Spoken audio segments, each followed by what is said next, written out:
N1.3. Distributivité. Lorsqu'on a un produit de facteurs à effectuer et qu'aucun des facteurs n'a qu'un seul chiffre différent de 0, on ne peut pas effectuer le produit de tête. On peut parfois se ramener à des produits effectuables de tête en utilisant la distributivité de la multiplication par rapport à l'addition ou à la soustraction. Donc ces règles de distributivité ont été vues en 6e et on va les approfondir en 5e. Première règle. Donc en fait c'est dans un sens et puis on aura la règle dans le sens inverse. Quand je passe d'un produit à une somme, on verra plus tard dans l'année que ça s'appelle développer.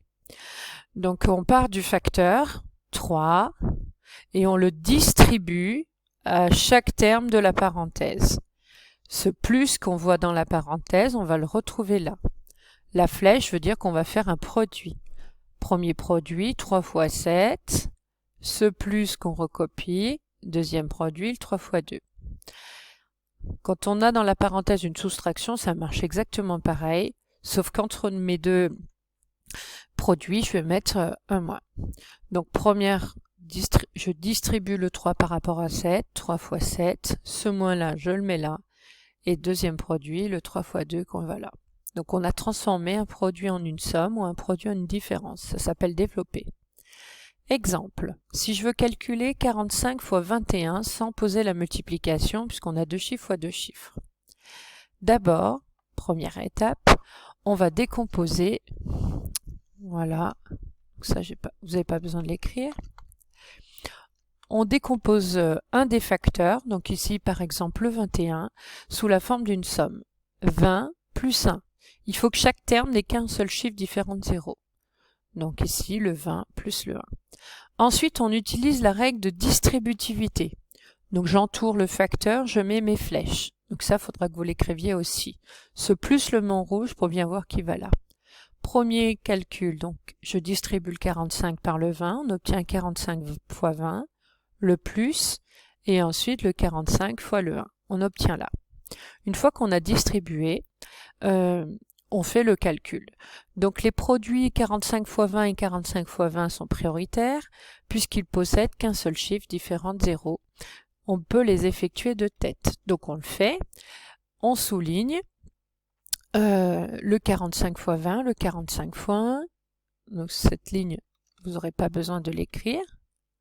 Voilà, je le mets bien en rouge, celui-là par contre. 45 fois 20, comment je le fais? Donc le 0, dans un premier temps, on l'oublie. On fait simplement le double. 45 fois 2, ça fait 90. Et ce 0-là, je le rajoute. On obtient 900. Ensuite, 45 fois 1, ça fait 45. Et on obtient 945. Donc on a transformé notre produit qui était pas faisable de tête en deux produits simples et une addition à la fin. Alors, deuxième exemple. 37 fois 98. Donc ici, j'ai choisi le deuxième facteur. On pourrait prendre le premier facteur. Hein. Donc, si je choisis le deuxième facteur, je pourrais faire 90 plus 8. Simplement, je vais utiliser la table de 9 et la table de 8, alors que je pourrais utiliser une table plus facile et en utilisant la soustraction, 98, je le décompose en 100 moins 2. Donc, on a le droit d'ajouter ou soustraire. Puisque multiplier par 100 et multiplier par 2, c'est beaucoup plus facile de tête que multiplier par 9 et par 8. Ensuite, on distribue. Donc le 37, on le multiplie par 100. Et le 37, on le multiplie par le 2. Je souligne mes deux calculs prioritaires. 37 fois 100 pour multiplier par 100 dès qu'à la virgule de 2 rangs à droite. Donc chez les nombres entiers, ça revient à rajouter 2 zéros. 37 fois 2, on obtient... Donc comment on fait On fait le double de 7, 14, donc ça termine par un 4. Le double de 3, ça fait 6 et un 7. Alors attention, la dernière étape ici, c'est une soustraction. Et une soustraction avec retenue, donc ça peut être plus facile, hein. Ça peut être plus difficile pour certains élèves. Donc on voit qu'on part de 3000, moins 74, il va rester le 3000, donc j'ai 700 moins 74. Donc il va rester 600 et quelques. Et donc, en fait, comme toute soustraction avec retenue, on part du petit nombre pour arriver au grand. Donc, de 74, je vais arriver à la centaine supérieure pour arriver à 700, en partant de 600. Et donc, de 74 pour la 100, il manque 26. Donc, attention aux retenues. Et pas 36, mais bien 26. Et on obtient du coup 3626. Deuxième exemple, c'est égal 6,5 fois 1,9. Donc je transforme ce facteur, je répète, j'aurais pu transformer l'autre, d'accord? Donc 1,9, je le décompose avec le 2 et j'enlève le 0,1 pour que les calculs soient les plus simples possibles. Et je répète, on aurait pu faire 1 plus 0,9. Voilà.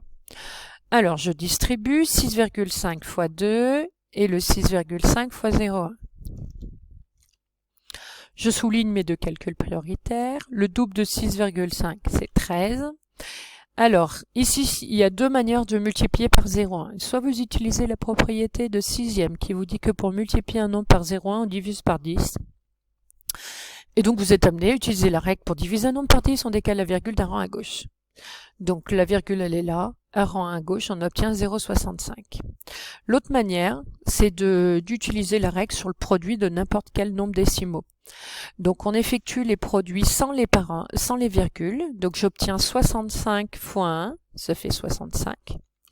Et je place la virgule à la fin en comptant le nombre de chiffres après la virgule dans chacun des facteurs. Donc dans 6,5, il y a un chiffre, dans 0,1, il y a un chiffre, donc je dois mettre deux chiffres après la virgule. Donc ici on obtient là. Dernière opération, donc la soustraction. Attention, c'est toujours une soustraction avec retenue.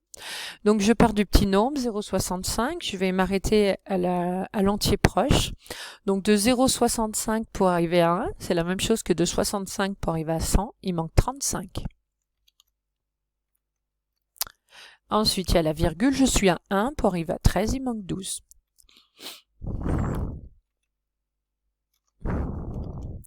Alors là, on a utilisé les règles de distributivité dans un sens. Quand on développe, on distribue un nombre par rapport à deux autres. On peut utiliser, on remarque, la règle de distributivité dans l'autre sens. C'est ce qu'on appellera la factorisation. Pour cela, il faut absolument qu'il y ait un facteur en commun. S'il n'y a pas de facteur en commun, vous ne pourrez pas utiliser la règle de distributivité pour factoriser. Et donc pour simplifier votre calcul. Donc, il faut avoir une somme algébrique ou une différence, terme de gauche, terme de droite, d'accord? Et dans chaque terme, vous devez avoir un produit de facteurs avec un facteur en commun dans le terme de gauche et le terme de droite. Du coup, on recopiera le facteur en commun, on met notre fois et on recopie ce qu'on n'aura pas souligné. Donc là, c'est une méthode qui marche toujours, mais il faut bien faire attention à bien respecter les consignes. Alors, calcul D. Voilà, 137 fois 5,62 plus 137 fois 4,38. Les deux produits, ici, sont prioritaires, puisque j'ai un fois, un plus un fois, ils sont prioritaires. Par contre, si je les souligne et que j'essaie de les effectuer, je ne peux pas les faire tête, puisque 137 a 3 chiffres, 5,62 en a 3. Pareil de l'autre côté. Donc, je ne pourrais pas le faire tête. Donc on va utiliser la distributivité pour pouvoir factoriser et pour pouvoir faire le calcul.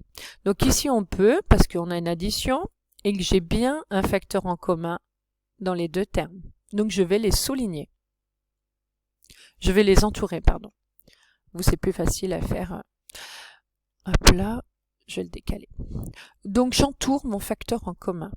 Qu'est-ce qui me reste qui n'est pas entouré? Alors, on oublie les fois, il me restera le 5,62, ce plus-là, et le 4,38. J'utilise la règle de distributivité.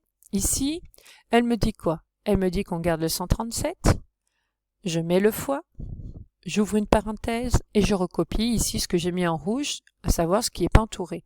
5,62, le plus, et 4,38.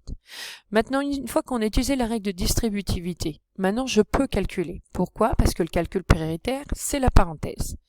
Et c'est une addition, et ça je sais faire. Donc 8 plus 2, 10. Je vous rappelle, quand on ajoute des nombres décimaux, il faut qu'ils aient le même nombre de chiffres après la virgule.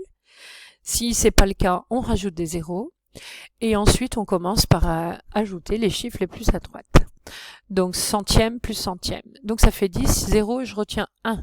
3 plus 6, 9, avec la retenue 10. Donc 0, je retiens 1. Attention, la virgule, elle ne bouge pas. Ensuite, 5 plus 4, ça fait 9, plus la retenue, on obtient 10. Ensuite, ce calcul, on peut le faire de tête, puisqu'on a obtenu le nombre 10, 10 fois 137. Pour multiplier un nombre par 10, on décale la virgule d'un rang à droite. Chez les nombres entiers, ça revient à rajouter un 0. On obtient 1370 et on n'a posé aucune opération. Deuxième calcul. Donc ici, je suis allée un petit peu trop... Ouais.